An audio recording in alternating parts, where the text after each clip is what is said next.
Inutile. Tu peux même pas te payer une maison. Mes parents m'ont humilié lors du dîner de famille. J'ai juste souri et je suis partie. Un mois plus tard, je suis revenue en tant que propriétaire de leur immeuble et j'ai doublé le loyer. Je m'appelle Armelle, j'ai 34 ans, et je n'oublierai jamais le goût amer de ce dimanche soir à Saint-Quentin. Ce n'était pas seulement le goût du rôti trop cuit de ma mère, mais celui de la trahison. Inutile. Ce mot a résonné dans la salle à manger au mur couvert de papier peint damassé, ricochant contre la porcelaine fine que nous ne sortions que pour les grandes occasions. Mon père venait de prononcer la sentence, le visage rouge de colère, la main tremblante serrant son verre de vin. Ma mère hochait la tête avec un mépris silencieux, et ma sœur, Elvire, ricanait en ajustant ses bijoux. Ils pensaient m'avoir brisé. Ils pensaient que je courberais l'échine comme d'habitude. Mais ce qu'ils ignoraient, c'est qu'en franchissant la porte ce soir-là, je ne partais pas pour pleurer. Je partais pour préparer ma guerre. Et croyez-moi, quand on pousse une personne loyale à bout, le retour de bâton est dévastateur. Avant de vous plonger dans les détails de cette vengeance glacée, j'aimerais savoir qui est avec moi aujourd'hui. Dites-moi dans les commentaires depuis quelle ville ou quel pays vous écoutez cette histoire, et quelle heure il est chez vous. J'adore imaginer ma voix voyager à travers le monde. Tout a commencé, comme souvent, par une demande d'argent déguisée en invitation familiale. J'étais arrivée à l'appartement de mes parents, situé juste au-dessus de leur magasin de meubles, avec une bouteille de Saint-Émilion à 40 €. C'était un effort financier pour moi, mais je voulais faire plaisir. Je portais mon tailleur gris, celui que je mets pour aller travailler à l'entrepôt logistique. Simple, pratique. À peine assise, Elvire m'a scruté de haut en bas. Ma sœur aînée, 38 ans, divorcée, vivait de nouveau au crochet de nos parents. Elle portait une robe de soie qui coûtait probablement 2 mois de mon loyer. Dis donc, Armelle, a-t-elle lancé en piquant une pomme de terre, tu comptes rester célibataire et mal habillée toute ta vie? On dirait une vieille bibliothécaire. Pas étonnant que tu sois encore locataire dans ton studio minable à 34 ans. J'ai serré les dents, tentant de garder mon calme. Je travaille dur, Elvire. J'économise pour acheter. Tout le monde n'a pas la chance de se faire entretenir. L'ambiance s'est refroidie instantanément. Mon père, Gervais, a posé ses couverts bruyamment. Ne parle pas comme ça à ta sœur, a-t-il grondé. Elvire a du goût, elle a de la classe. Elle représente l'image de notre famille. Toi, avec ton travail de manutentionnaire, tu nous fais honte. Je suis responsable logistique, papa, pas manutentionnaire, ai-je rectifié doucement. C'est pareil, a intervenu ma mère, Jocelyne. D'ailleurs, puisque tu ne dépenses rien pour ton apparence, tu dois avoir de l'argent de côté. Elvire a besoin de 1 000 € pour une cure de bien-être. Elle est stressée. Tu vas lui faire un virement. J'ai regardé ma sœur, qui souriait avec suffisance. 1 000 €. C'était mes économies de 3 mois. Non, ai-je dit fermement. Je ne peux pas. Je garde cet argent pour mon apport immobilier. C'est là que l'explosion a eu lieu. Mon père s'est levé, renversant presque sa chaise. Tu oses refuser? Après tout ce qu'on a fait pour toi? Tu es égoïste. Regarde-toi. 34 ans, pas de mari, pas de maison, pas d'avenir. Tu es une moins que rien. Une ratée. Une inutile. Les mots ont frappé comme des coups de fouet. Ma mère a renchéri, on aurait dû s'arrêter à Elvire. Au moins, elle a essayé de réussir sa vie. Toi, tu es un point mort. Le silence qui a suivi était assourdissant. J'ai regardé ces 3 visages. La haine dans les yeux de mon père. Le dégoût dans ceux de ma mère. Le triomphe dans ceux d'Elvire. Quelque chose s'est brisé en moi, mais ce n'était pas mon cœur. C'étaient mes chaînes. Je me suis levée lentement. J'ai lissé ma jupe. J'ai pris mon sac à main. Vous avez raison, ai-je dit, ma voix étrangement calme, presque chirurgicale. Je suis inutile. Alors, je ne vais plus vous encombrer. Profitez bien de votre dîner. Et de votre classe. Je suis sortie sans me retourner, laissant derrière moi leurs insultes qui continuaient de fuser dans l'escalier. Je suis montée dans ma petite voiture d'occasion, les mains tremblantes sur le volant. Mais je ne pleurais pas. Je souriais. Un sourire froid, terrifiant. Car je savais quelque chose qu'ils ignoraient encore. Leur règne touchait à sa fin. En conduisant à travers les rues pluvieuses de Saint-Quentin, les souvenirs ont afflué, transformant ma tristesse en une colère froide et solide comme de l'acier. Pour comprendre pourquoi les mots de mon père m'avaient tant blessé, il faut remonter 10 ans en arrière. À l'époque, j'avais 24 ans. Je venais de perdre ma grand-mère maternelle, Odette. C'était la seule personne dans cette famille qui m'avait vraiment aimé pour ce que j'étais, et non pour ce que je pouvais apporter. Elle m'avait laissé un héritage modeste mais significatif, 40 000 euros. C'était le début de ma liberté, la promesse d'une vie indépendante. Mais cette année-là, le magasin de meubles de mes parents, Meubles Gervais, était au bord de la faillite. Ils avaient fait de mauvais investissements, achetant des stocks de luxe invendables pour impressionner la galerie. Un soir, ils m'avaient convoqué dans le salon. Ma mère pleurait, mon père avait la tête entre les mains. Ils m'ont supplié. Armelle, ma chérie, disait ma mère en me tenant les mains, sauve l'héritage familial. Prête-nous l'argent de mamie. On te remboursera le double dès que les affaires reprendront. On te signera une reconnaissance de dette, promis. J'étais jeune, naïve, et j'avais ce besoin désespéré d'être validée par eux. J'ai cédé. J'ai viré l'intégralité des 40 000 euros sur le compte de l'entreprise. Je n'ai jamais vu la reconnaissance de dette. On est une famille, pas besoin de papier entre nous, avait dit mon père en me tapant dans le dos. Les affaires ont repris, oui. Mais mon argent n'est jamais revenu. Pire encore, 1 an plus tard, Elvire s'est mariée pour la première fois. Une cérémonie grandiose au château de la ville, avec traiteur gastronomique, orchestre et robe de créateur. J'ai appris par hasard, en voyant une facture traîner sur le bureau de mon père, que ce mariage avait coûté exactement 30 000 euros. Mon argent. L'argent de mamie Odette avait servi à financer le caprice d'un jour de ma sœur, qui a fini par divorcer 10 mois plus tard.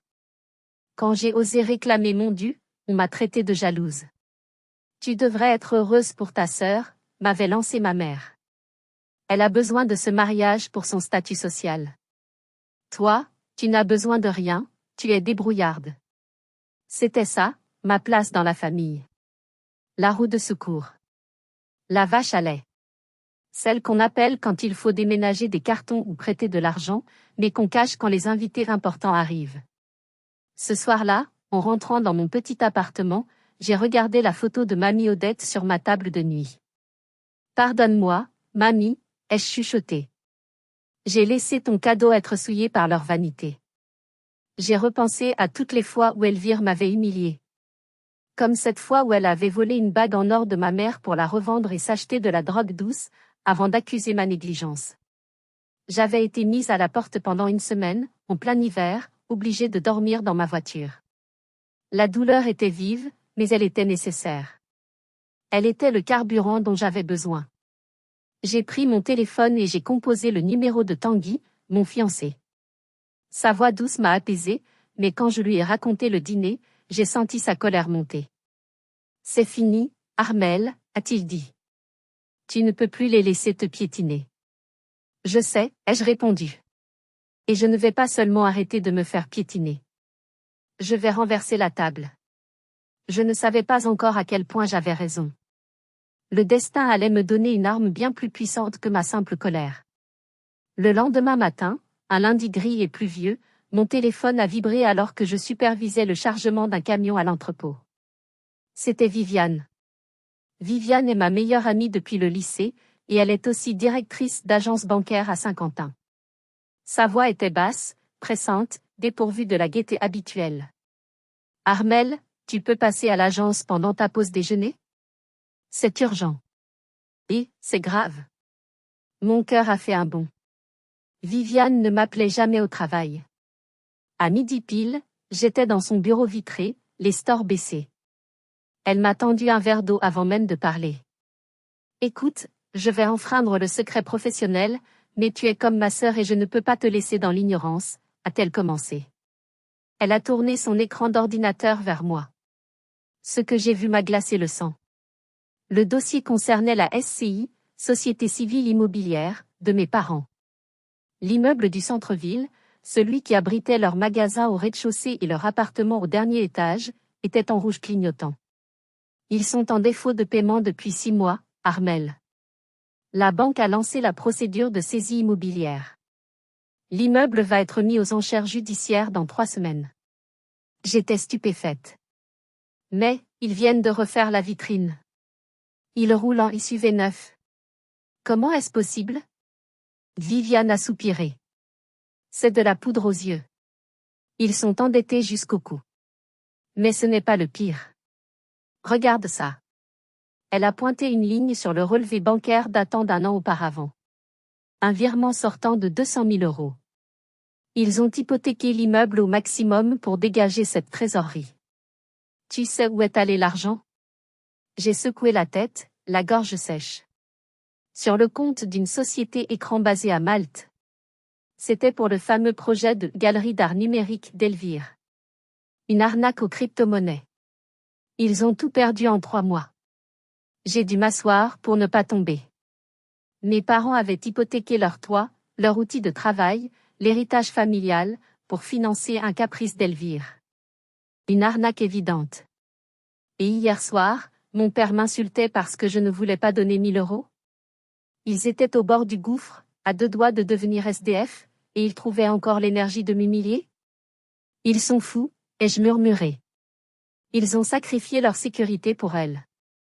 Et maintenant, ils coulent, a ajouté Viviane. La banque ne veut plus négocier. La dette totale, avec les pénalités, s'élève à 600 000 €. L'immeuble en vaut le double, mais aux enchères, il partira pour une bouchée de pain. Une idée a commencé à germer dans mon esprit. Une idée folle, dangereuse, mais incroyablement séduisante. J'ai regardé Viviane droit dans les yeux. Et si quelqu'un rachetait la dette avant les enchères? Viviane a haussé un sourcil. C'est possible, techniquement. Mais il faut du cash. Beaucoup de cash. Et il faut faire vite. Pourquoi? Tu veux les sauver? Après ce qu'ils t'ont fait? Les sauver? J'ai laissé échapper un petit rire sans joie. Non, Viviane. Je ne veux pas les sauver. Je veux devenir leur cauchemar. Je suis sortie de la banque avec une sensation de vertige. La pluie avait cessé, laissant place à un ciel d'un blanc laiteux. Je me suis assise sur un banc public, regardant les passants pressés. J'avais un choix à faire. Un choix moral qui allait définir le reste de ma vie. D'un côté, je pouvais ne rien faire. Laisser la justice suivre son cours. Dans 3 semaines, mes parents et ma sœur seraient expulsés par la banque. Ils perdraient tout. Ce serait une justice divine, le karma en action. Je pourrais continuer ma vie avec Tanguy, acheter une petite maison en banlieue et oublier que j'ai eu une famille. Mais l'image du visage tordu de haine de mon père est revenue me hanter. Inutile. Raté. Et le sourire suffisant d'Elvire. Si la banque saisissait l'immeuble, il jouerait les victimes. Il raconterait à tout Saint-Quentin que c'est la faute de la crise, de la conjoncture, des banquiers véreux. Il ne apprendrait rien. Il ne comprendrait jamais la douleur qu'ils m'ont infligée. Non. Il fallait que la leçon vienne de moi. Il fallait que je reprenne le contrôle. Il fallait que je récupère ce qui appartenait à Mamie Odette. J'ai sorti mon carnet de notes. J'ai toujours été bonne en logistique, en organisation. J'ai tracé 2 colonnes. À gauche, ce que j'ai. J'avais économisé férocement pendant 10 ans. J'avais 150 000 € placés sur divers comptes. C'était une belle somme, mais loin des 600 000 nécessaires pour racheter la créance de la banque. À droite, ce qu'il me faut. Un allié. Un financier. Quelqu'un qui a les reins solides et qui aime les bonnes affaires. Soudain, un nom m'est apparu comme une évidence. Monsieur Kléber. C'était un de nos plus gros clients à l'entrepôt. Un investisseur immobilier redouté dans toute la région pour son intransigeance. Il y a 2 ans, j'avais sauvé une de ses livraisons critiques en réorganisant toute une chaîne de transport en pleine nuit, un veille de Noël. Il m'avait envoyé une carte de remerciement manuscrite. Mademoiselle, vous avez une efficacité qui manque à beaucoup d'hommes d'affaires. Si un jour vous cherchez une opportunité, appelez-moi. Je n'avais jamais osé l'appeler. Jusqu'à aujourd'hui. Mes mains tremblaient en composant le numéro. C'était un pari risqué. Je mettais toutes mes économies, tout mon avenir en jeu. Si ça échouait, j'étais ruiné. Allô?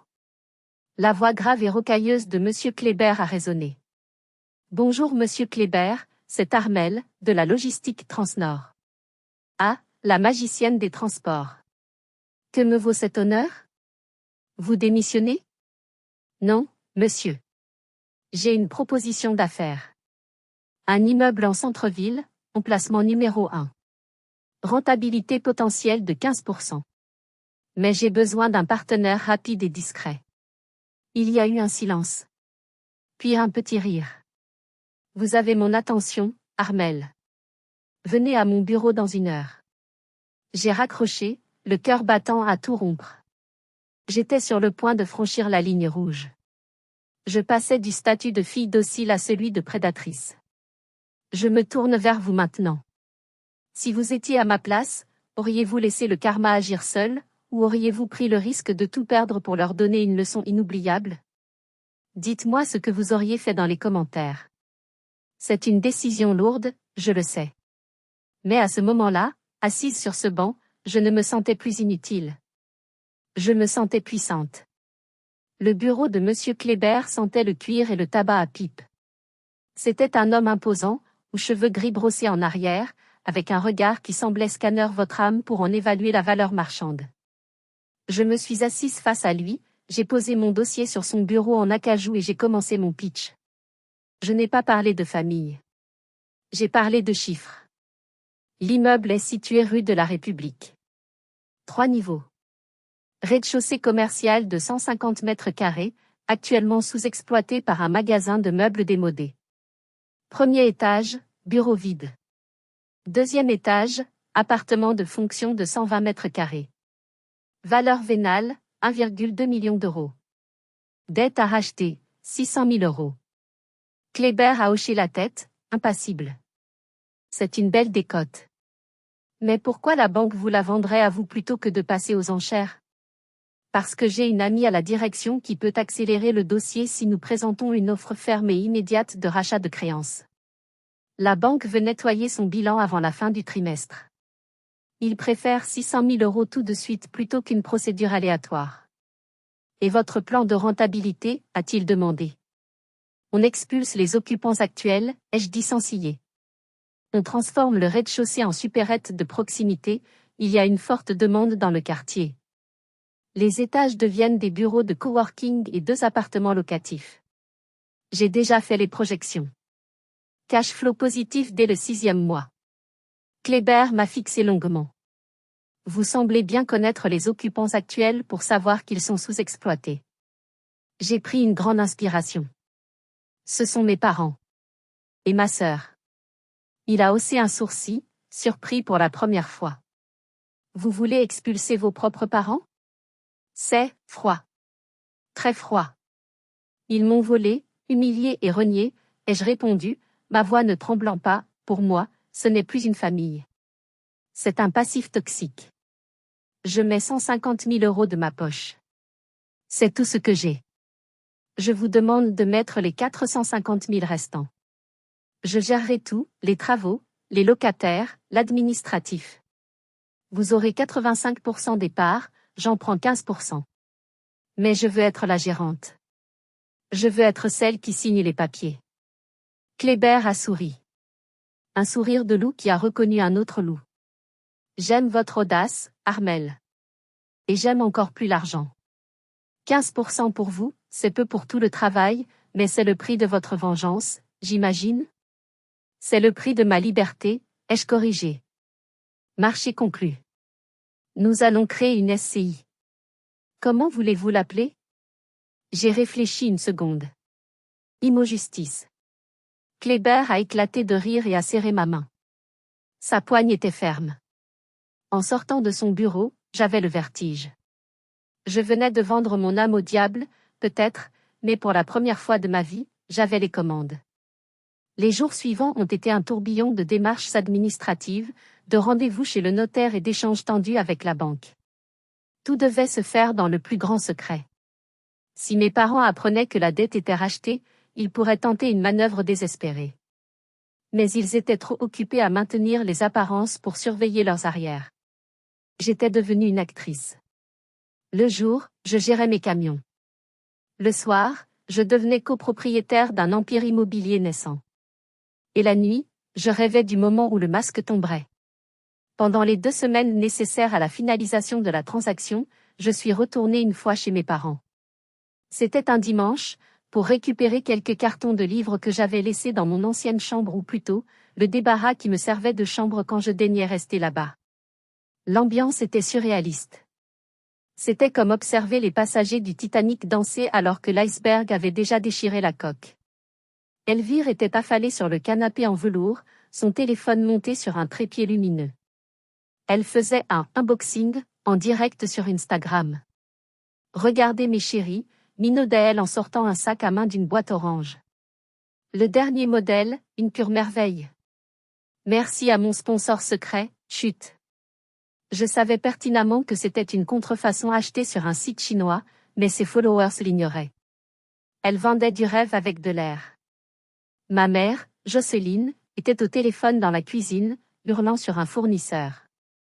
Comment ça, vous bloquez les livraisons? Savez-vous à qui vous parlez? Nous sommes les meubles Gervais. Une institution? Je vais vous faire une de ces publicités, vous m'entendrez. Elle a raccroché violemment, puis s'est tournée vers moi. Son visage s'est durci. Qu'est-ce que tu fais là? Tu es venu t'excuser pour ton comportement scandaleux de la semaine dernière? J'ai empilé mes livres sans la regarder. Non, maman. Je viens juste récupérer mes affaires. Tu ferais mieux de récupérer ton cerveau, a lancé Elvire sans quitter son écran des yeux. Au fait, papa a dit que si tu ne donnes pas les 1000 €, tu peux oublier ton invitation pour Noël. J'ai failli éclater de rire. Noël? D'ici Noël, il ne saurait même pas où dormir. Ne t'inquiète pas pour Noël, Elvire, ai-je répondu doucement. Je pense que vous aurez d'autres soucis d'ici là. Qu'est-ce que ça veut dire? A demandé mon père en entrant dans la pièce, le journal à la main. Il avait l'air fatigué, les traits tirés. Peut-être qu'au fond de lui, il sentait l'étau se resserrer, mais son orgueil l'empêchait d'admettre la vérité. Rien, papa. Juste que la vie réserve parfois des surprises. J'ai pris mon carton. En passant devant le grand miroir de l'entrée, j'ai vu notre reflet à tous les 4. Eux, dans leurs vêtements de marque, l'air hautain mais pourri de l'intérieur. Moi, en jean et basket, le carton dans les bras, mais avec une lueur nouvelle dans le regard. C'était la dernière fois que je les voyais en tant que fille de la maison. La prochaine fois, je serai Madame la propriétaire. En descendant l'escalier, mon téléphone a vibré. Un message de Maître Valère, notre avocat, l'acte est enregistré. La SCI Immo Justice est officiellement propriétaire de la créance et du titre exécutoire. Vous avez le feu vert. Je me suis arrêtée sur le trottoir. J'ai regardé la façade de l'immeuble. La vitrine poussiéreuse, l'enseigne, Meubles Gervais, dont le néon grésillait. Profitez bien de votre dernière nuit de paix, ai-je murmuré. Demain, la météo change. Le mardi suivant, la première bombe a été larguée. Ce n'était pas une explosion bruyante, mais le froissement sec d'une enveloppe Kraft déposée par le facteur. Une lettre recommandée avec accusé de réception, adressée à Monsieur le gérant des meubles Gervais. Je n'étais pas là pour voir la scène, mais je peux l'imaginer parfaitement. Mon père ouvrant l'enveloppe avec ses doigts boudinés, s'attendant à une énième facture ou une relance publicitaire. Puis, le silence. Le sang qui quitte son visage. Les mains qui tremblent. Le contenu de la lettre était simple et brutal. Rédigé par Maître Valère, au nom de la SCI Immo Justice. La SCI Immo Justice est désormais l'unique propriétaire de l'immeuble et créancier de la dette hypothécaire. Le bail commercial précaire est révoqué pour défaut de paiement prolongé. Une proposition de nouveau bail est jointe, loyer mensuel fixé à 5 000 €, le prix du marché, alors qu'il ne se versait aucun loyer pour optimiser leur bilan. Délai de régularisation des arriérés ou signature du nouveau bail, 5 jours ouvrés. À défaut, procédure d'expulsion immédiate. Moins d'une heure après la distribution du courrier, mon téléphone a sonné. C'était Elvire. Je l'ai laissé sonner 3 fois avant de décrocher, savourant l'instant. Je me suis installée à la terrasse d'un café, le soleil d'automne caressant mon visage. Allô? Armelle. Tu ne vas pas le croire. Sa voix était stridente, paniquée. Il y a des vautours. Des escrocs. Une société sortie de nulle part prétend avoir racheté l'immeuble. Ils veulent nous faire payer 5 000 € par mois. Papa est en train de faire une crise d'asthme. J'ai bu une gorgée de mon café. Ah bon? C'est terrible. Mais qu'est-ce que tu veux que j'y fasse? Comment ça, qu'est-ce que tu veux que j'y fasse? A-t-elle hurlé. Il faut payer. Il faut qu'on trouve de l'argent tout de suite pour bloquer la procédure. Tu dois nous aider. Tu as bien de l'argent de côté, tu l'as dit l'autre jour. L'audace était stupéfiante. La semaine dernière, j'étais inutile. Aujourd'hui, j'étais le Messie. Je croyais que j'étais une ratée, Elvire. Une ratée n'a pas d'argent. Demande à tes followers. Ou vends tes sacs à main. Espèce de petite salope, a-t-elle crié. On va se retrouver à la rue et c'est tout ce que tu trouves à dire? Papa avait raison, tu n'as pas de cœur. Et vous n'avez pas de toit, apparemment. Bonne chance. J'ai raccroché. Mon cœur battait fort, mais pas de peur. D'excitation. C'était la première fois que je leur disais non avec une telle conséquence. Je les voyais s'agiter comme des fourmis dont on vient de bousculer la fourmilière. Ils n'avaient aucune idée que la main qui tenait la loupe au-dessus d'eux était la mienne. Mais je savais qu'ils n'allaient pas abandonner si facilement. Ils allaient tenter le tout pour le tout. Ils allaient jouer la carte de la culpabilité, leur arme favorite. Et j'étais prête. Comme prévu, le soir même, ils ont débarqué chez moi. Je vivais dans un 2 pièces propre mais modeste, au 2e étage d'un immeuble sans ascenseur. J'ai entendu les talons d'Elvire claquer dans l'escalier, suivis du souffle lourd de mon père. Quand j'ai ouvert la porte, j'ai cru assister à une mauvaise pièce de théâtre. Ma mère était soutenue par Elvire et mon père. Elle avait le visage pâle, probablement un fond de teint trop clair, et la main crispée sur sa poitrine. Armelle? A gémi mon père. Ta mère, son cœur? Elle ne supporte pas le choc. Ils sont entrés sans attendre mon invitation, envahissant mon petit salon de leur parfum trop fort et de leur présence toxique. Ils ont installé ma mère sur mon canapé Ikea. Un verre d'eau. Vite, a ordonné Elvire. Je suis restée adossée au cadre de la porte de la cuisine, les bras croisés. Arrêtez le cinéma. Qu'est-ce que vous voulez? Mon père s'est retourné, les yeux exorbités. Le cinéma? Ta mère est en train de mourir de chagrin à cause de ces escrocs d'Imo-Justice, et toi tu parles de cinéma? On a besoin de 10 000 €, Armelle. Tout de suite. Pour payer un avocat et contester la vente. C'est une question de vie ou de mort. 10 000 €, ai-je répété. C'est drôle. C'est exactement le prix de la bague que maman porte au doigt. Pourquoi ne pas la vendre? Ma mère a soudainement ouvert un œil, cessant de gémir une seconde. C'est un bijou de famille. On ne vend pas l'honneur de la famille. Mais on vole l'héritage de sa fille, c'est ça, ai-je rétorqué froidement. J'ai marché vers la petite table basse et j'ai pris une chemise cartonnée bleue. Vous parlez de problèmes cardiaques, maman? C'est étrange.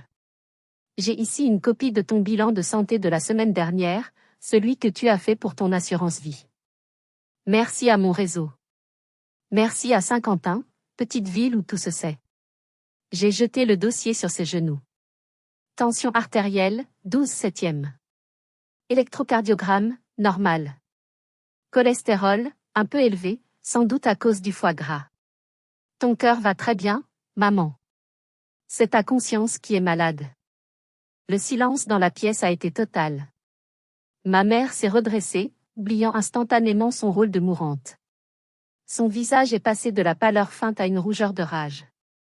Tu nous espionnes, a sifflé Elvire. Je me protège, ai-je répondu. Je n'ai pas 10 000 € pour vous. Et même si je les avais, je les brûlerais plutôt que de vous les donner. Vous m'avez traité d'inutile. Alors assumez. Débrouillez-vous sans l'inutile. Mon père s'est avancé vers moi, le poing levé, une veine palpitant sur son front. Petite ingrate. Je t'ai nourri, je t'ai logé. Tu m'as volé 40 000 €, ai-je hurlé, ma voix brisant enfin sa glace pour laisser sortir le feu. Tu as volé l'argent de mamie pour payer les caprices de cette princesse ratée. Sortez de chez moi. Maintenant. Ou j'appelle la police. Ils ont reculé. Ils n'avaient jamais vu cette Armelle-là. Le regard de mon père a changé. Il n'y avait plus de mépris, mais une sorte de peur. Ils sont partis en marmonnant des menaces, claquant la porte si fort que les murs ont tremblé. J'ai verrouillé la porte à double tour et je me suis laissé glisser contre le bois, les jambes flageolantes. C'était dur. Mon Dieu que c'était dur de voir ses parents ainsi, réduits à des menteurs pathétiques. Mais je ne pouvais plus reculer. La guerre était déclarée, et la prochaine bataille se jouerait sur la place publique. Dès le lendemain, Elvire a déclenché l'arme nucléaire des lâches, les réseaux sociaux. N'ayant pas obtenu l'argent, elle a décidé de détruire ma réputation pour me faire plier par la honte sociale. Sur le groupe Facebook, Les habitants de Saint-Quentin, qui compte plus de 15 000 membres, elle a posté une longue tirade larmoyante, accompagnée d'une photo de mes parents, avec des filtres les rendant plus vieux et plus misérables. Le texte disait « Alerte, ma petite sœur, Armelle G, que nous avons toujours chérie, a décidé d'abandonner ses parents âgés et malades alors qu'ils risquent l'expulsion par des promoteurs véreux. Elle vit confortablement, mais refuse d'aider sa famille. Pire, elle nous insulte. C'est une honte de voir une telle ingratitude. Partagée pour quelle honte. Les commentaires n'ont pas tardé. Des inconnus, des voisins, des anciens camarades de classe. Quelle honte! On ne laisse pas tomber ses parents. C'est monstrueux, cette génération est pourrie. Je marchais dans les rayons du supermarché quand j'ai senti les regards. Une voisine de mes parents m'a croisée et a ostensiblement tourné la tête en crachant par terre. J'ai reçu des messages privés d'insultes. Tanguy, mon fiancé, était furieux. Il voulait répondre, postèrent les preuves de leur mensonge. Non, lui ai-je dit, en lui prenant la main. Laisse-les faire. Plus ils montent haut, plus la chute sera douloureuse. Ils sont en train de creuser leur propre tombe. C'était une torture psychologique. J'avais envie de crier la vérité à chaque personne que je croisais. Je me sentais isolée, salie. J'ai pleuré dans les bras de Tanguy ce soir-là. Est-ce que je vais trop loin, ai-je demandé. Est-ce que je suis vraiment la méchante? Tu es la justice, Armelle, m'a-t-il répondu en m'embrassant le front. La justice est aveugle, mais elle n'est pas muette. Bientôt, ce sera ton tour de parler. Et il avait raison. Car dans leur arrogance, mes parents préparaient leur coup de maître, leur ultime tentative pour sauver les apparences et arnaquer de nouveaux investisseurs. Ils organisaient une grande soirée de relance, le vendredi suivant, directement dans le magasin. Ils avaient invité la presse locale, le maire, qui ne viendrait pas, mais ça faisait bien de le dire, et tous les fournisseurs potentiels. L'objectif, lever des fonds en prétendant que l'affaire était florissante, pour payer Imo Justice et continuer leur train de vie. J'ai reçu l'invitation par mail, probablement une erreur de leur liste de diffusion automatique, ou une provocation d'Elvire pour me montrer qu'ils géraient. J'ai regardé le carton virtuel doré et scintillant. Grande réouverture. Le phénix renaît de ses cendres. Venez célébrer le succès de la famille Gervais. J'ai souri. Le succès. Ils allaient célébrer leur succès dans un immeuble qui ne leur appartenait plus, avec de l'argent qu'ils n'avaient pas. Très bien, ai-je dit à voix haute dans mon salon vide. Vous voulez un spectacle? Je vais vous donner le clou du spectacle. J'ai appelé Maître Valère. Préparez les dossiers. Et appelez les huissiers. Vendredi soir, nous allons à une fête. Le vendredi est arrivé avec une atmosphère électrique. J'avais posé ma journée. Je ne pouvais pas me concentrer sur les palettes et les bordereaux de livraison. J'avais une autre logistique à gérer, celle de leur destruction publique. Je suis allée chez le coiffeur. Pour la première fois depuis des années, j'ai dépensé de l'argent pour moi. J'ai fait un brushing impeccable. Je suis allée dans une boutique de prêt-à-porter et j'ai acheté une robe rouge. Pas vulgaire, mais une couleur de pouvoir. Une couleur qu'on ne peut pas ignorer. Rouge sang. Rouge colère. Rouge victoire. À 18h, j'ai retrouvé Monsieur Kléber et Maître Valère devant le tribunal. Nous avions les documents originaux, l'acte de propriété, le jugement d'expulsion, obtenu en référé grâce à la clause résolutoire du bail commercial, et l'ordonnance de saisie conservatoire sur les biens meubles. Kléber portait un costume sombre, l'air sombre et menaçant. « Vous êtes sûr de vouloir faire ça devant tout le monde, Armel ?» a-t-il demandé. « On pourrait juste envoyer la police demain matin. » Ils m'ont humilié devant tout le monde, sur Internet, devant la famille, ai-je répondu en ajustant mon rouge à lèvres dans le rétroviseur. Ils ont essayé de détruire ma vie sociale. Il est juste que leur masque tombe devant le même public. Kléber a hoché la tête avec respect. Alors allons-y. C'est votre soirée. Nous nous sommes dirigés vers le centre-ville. La rue de la République était animée. Devant le magasin, Meubles Gervais, il y avait un tapis rouge, sans doute loué, et quelques ballons dorés. De la musique classique sortait des haut-parleurs. À travers la vitrine, je voyais la foule. Il y avait du monde.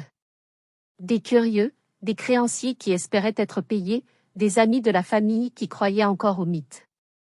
J'ai vu mon père, un verre de champagne à la main, riant fort, tapant sur l'épaule d'un homme en costume. Ma mère montrait ses bagues. Elvire, vêtue d'une robe à paillettes argentées, faisait des selfies avec des invités mal à l'aise. Ils avaient l'air si heureux. Si intouchables. C'était l'image parfaite de la réussite. Et tout cela était faux.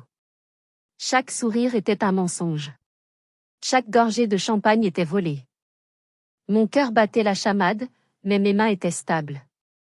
J'ai attrapé ma pochette contenant une clé USB. Messieurs, ai-je dit à mes deux alliés. Il est l'heure de fermer le rideau. Avant d'entrer dans l'arène, je vous pose la question, qu'auriez-vous ressenti à cet instant? De la peur? De la pitié? Ou une pure et froide excitation? Moi, je ne sentais plus que l'adrénaline du chasseur qui a enfin sa proie dans le viseur. Nous sommes entrés. Le tintement de la clochette à la porte a été couvert par le brouhaha des conversations. Personne n'a remarqué notre trio au début. Nous nous sommes glissés vers le fond de la salle, près de la petite estrade où un micro et un écran de projection avaient été installés. Mon père a tapoté sur le micro.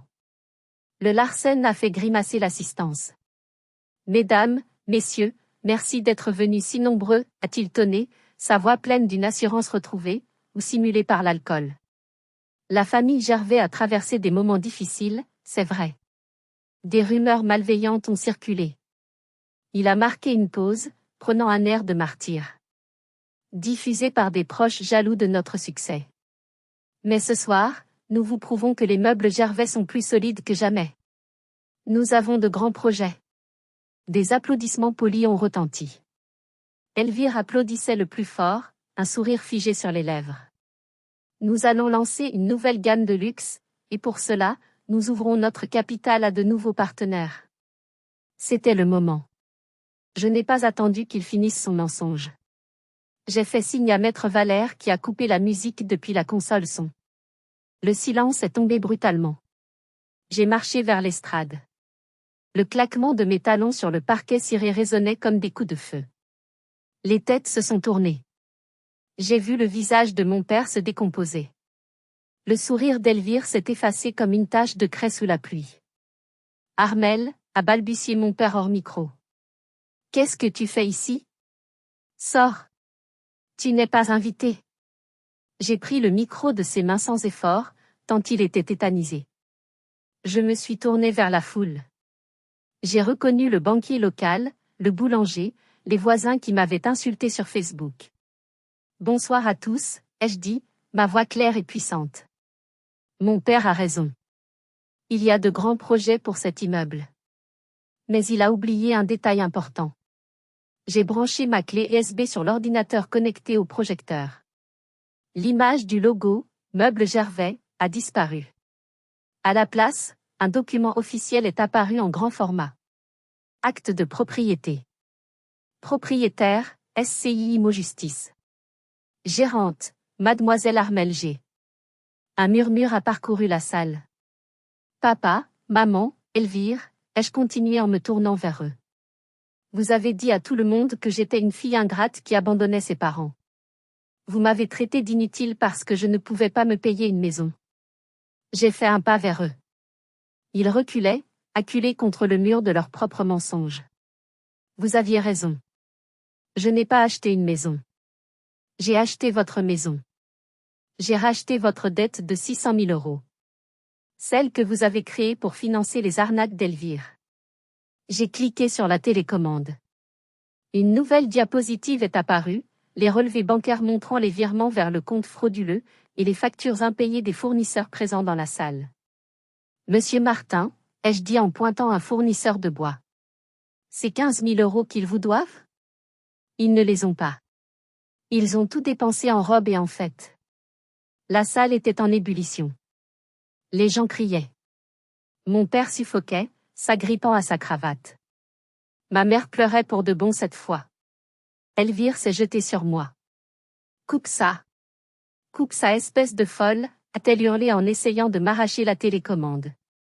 Mes 2 agents de sécurité, embauchés par Monsieur Kléber, l'ont intercepté doucement mais fermement. J'ai repris le micro une dernière fois. Vous êtes ici chez moi. Et vous êtes des occupants sans droit ni titre.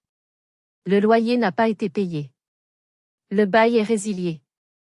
J'ai regardé mon père droit dans les yeux. Il semblait avoir vieilli de 10 ans en 10 minutes. Tu as dit que j'étais inutile, papa. Mais ce soir, je suis la seule personne utile dans cette pièce. Je suis celle qui met fin à la mascarade. Je me suis tournée vers la foule médusée. La fête est finie. Veuillez quitter les lieux. Immédiatement. Ce qui a suivi fut un chaos indescriptible, mais pour moi, c'était comme regarder une symphonie parfaitement orchestrée. Les invités se sont rués vers la sortie, se bousculant pour s'éloigner de la puanteur de l'échec. Certains fournisseurs ont tenté d'attraper mon père par le col pour réclamer leur argent.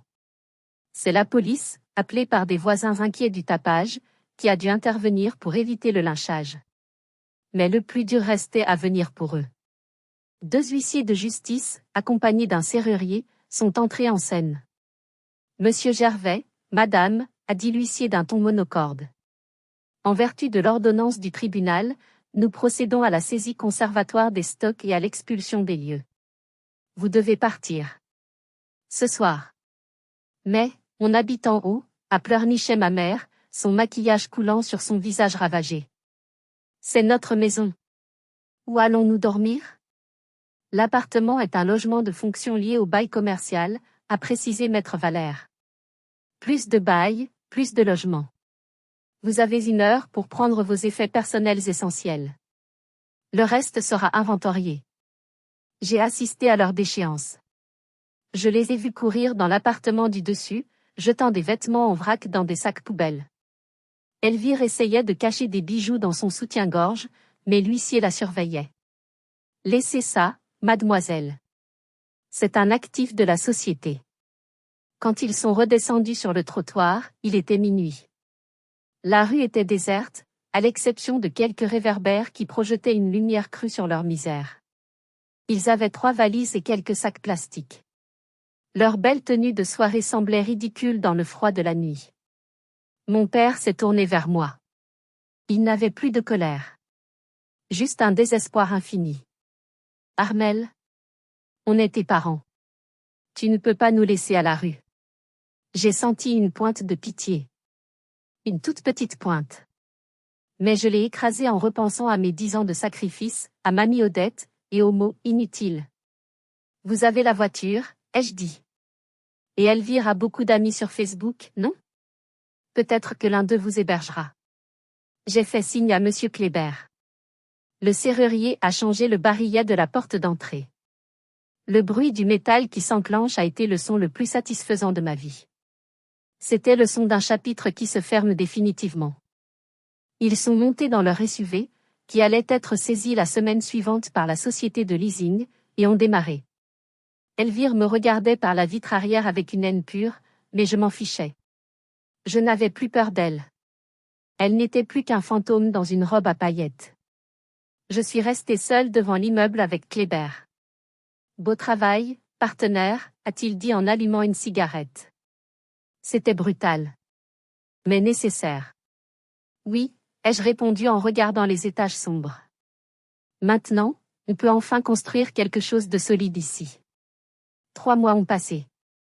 L'hiver s'est installé sur Saint-Quentin, mais pour moi, c'est le printemps. L'immeuble a été transformé. Le rez-de-chaussée est désormais une supérette bio très fréquentée. Les bureaux du premier étage sont loués à une start-up. Et l'appartement du haut, je l'ai divisé en 2 lofts que je loue à des jeunes couples. La rentabilité est là, comme promis. Monsieur Kléber est ravi. J'ai remboursé une partie de ma dette envers lui, et je touche mes premiers dividendes. Quant à la famille Gervais, leur chute a été sans fin. Leur société a été liquidée judiciairement. Ils sont criblés de dettes personnelles car ils s'étaient portés caution solidaire. J'ai appris par des rumeurs qu'ils vivent maintenant dans un HLM, habitation à loyer modéré, en périphérie de la ville, dans un quartier difficile. Mon père, à 62 ans, a dû prendre un poste de vigile de nuit dans une usine pour compléter sa maigre retraite d'artisan. Son orgueil a été brisé. On ne le voit plus parader en ville. Ma mère fait quelques heures de ménage au noir. Elle qui méprisait les travailleurs manuels, la voilà à genoux pour frotter les sols des autres. Et Elvire? C'est le plus tragique, ou le plus ironique. Elle travaille comme caissière dans la supérette, qui loue mon rez-de-chaussée. Elle ne sait pas que je suis la propriétaire des murs, car tout passe par l'agence immobilière. Je suis passée faire des courses l'autre jour. Je portais mon nouveau manteau, j'étais au bras de Tanguy. Je suis passée à sa caisse. Elle a baissé la tête, le visage rouge, scannant mes articles sans oser me regarder. Ses ongles manicurés avaient disparu, remplacés par des mains abîmées par le travail. Ça fera 24 €, a-t-elle murmuré. J'ai payé. J'ai attendu qu'elle me donne le ticket. Garde la monnaie, Elvire, ai-je dit doucement. Pour ta cure de bien-être. Je suis sortie sans attendre sa réaction. Je n'ai ressenti aucune joie sadique à ce moment-là. Juste une indifférence paisible. Ils sont devenus des étrangers. Des personnages d'une histoire que je ne lis plus. J'ai récupéré ma dignité. J'ai récupéré l'équivalent de l'héritage de Mamie Odette, et bien plus encore. Mais surtout, j'ai appris que ma valeur ne dépendait pas de leur regard. Je n'étais pas inutile. J'étais juste utilisée. Et une fois qu'on arrête de se laisser utiliser, on devient inarrêtable. Aujourd'hui, je suis assise dans mon bureau, au premier étage de l'immeuble. Sur le mur, j'ai accroché une grande photo de Mamie Odette. Elle sourit, et j'aime penser qu'elle est fière de moi. Je vais me marier avec Tanguy le mois prochain. Ce sera un mariage simple, intime. Juste les gens qui nous aiment vraiment. Mes parents et Elvire ne sont pas invités, bien sûr. J'ai reçu une lettre de ma mère la semaine dernière. Une lettre pleine de « pardon » et de « on est une famille », mais qui se terminait par une demande d'aide pour payer leurs factures d'électricité. J'ai brûlé la lettre dans l'évier. Je n'ai même pas répondu. Certains diront que c'est cruel. Que le sang est plus important que tout. Je ne suis pas d'accord. Le sang vous donne des proches, mais la loyauté vous donne une famille. Ils ont brisé ce lien le jour où ils ont choisi l'argent et l'apparence plutôt que leur propre fille. Je construis ma propre famille maintenant. Une famille fondée sur le respect, l'honnêteté et le soutien mutuel. Avec Tanguy, et peut-être bientôt un enfant. Un enfant à qui je n'apprendrai jamais qu'il est inutile. Un enfant que je protégerai de toutes mes forces. Mon histoire est terminée, mais la vôtre continue. Je sais qu'il y a beaucoup de gens qui écoutent cette histoire et qui se sentent piégés. Piégés par des parents toxiques, par des frères et sœurs manipulateurs, par cette obligation sociale de respecter la famille, même quand la famille vous détruit. À vous, je veux dire ceci, vous n'êtes pas seul. Et vous n'êtes pas impuissant. Il y a toujours une sortie. Parfois, elle demande du temps. Parfois, elles demandent des sacrifices. Parfois, elles demandent de devenir le méchant de l'histoire aux yeux des autres pour sauver sa propre peau. Mais ça en vaut la peine. Ne laissez personne vous définir. Ne laissez personne vous appeler inutile. Vous êtes les architectes de votre propre vie. Et si quelqu'un essaie de détruire vos fondations, eh bien, rachetez leur immeuble. Si cette histoire vous a touché, s'il vous plaît, laissez un j'aime et abonnez-vous à la chaîne. Ça m'aide énormément à partager ce message. Et surtout, racontez-moi votre histoire dans les commentaires. Avez-vous déjà dû couper les ponts avec un proche toxique? Comment vous êtes-vous senti après? Je lirai chacun de vos messages. Prenez soin de vous. Soyez forts. Et n'oubliez jamais, la meilleure vengeance, c'est une vie heureuse et réussie. À bientôt.